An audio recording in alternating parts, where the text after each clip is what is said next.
ગયા છીએ અને દ્વારકેશ આશ્રમની અંદર મેં બપોરે આરામ કર્યો હતો. બપોરે અત્યારે અમે રોકાણા હતા, અત્યારે જઈ રહ્યા છીએ. પણ અત્યારે અમે આવ્યા તો દાદાનું અમને કામ નવું લાગ્યું. દાદાને બધા જે હાલી નથી શકતા એને બધાને સારવાર આપી, કોઈને ડાયાબિટીસ હતી એમને સારવાર આપી, અને જેને કોઈ પણ કોઈ પ્રોબ્લેમ હતો તો દેશી સારવાર બધાને આપી છે. તો હું દાદાને પૂછ્યું, દાદા તમારું કયું કામ? રણજીતપુર. અને તમે અહીંયા શું કરો છો?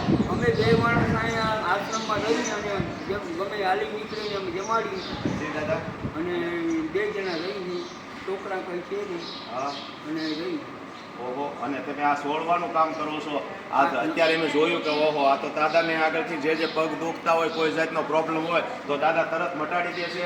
અત્યાર સુધીમાં 10-15 જણા એવા હતા હાલી નથી શકતા, એવડા એને દાદાએ અત્યારે હાલતા કરી અને અહીંથી મોકલી દીધા છે. ખૂબ ખૂબ ધન્યવાદ દાદા. આવી સેવા કરતા રહેશો, આપનો આશીર્વાદ લઈ અને દાદા જય દ્વારકાધીશ, જય દ્વારકાધીશ. Thank you.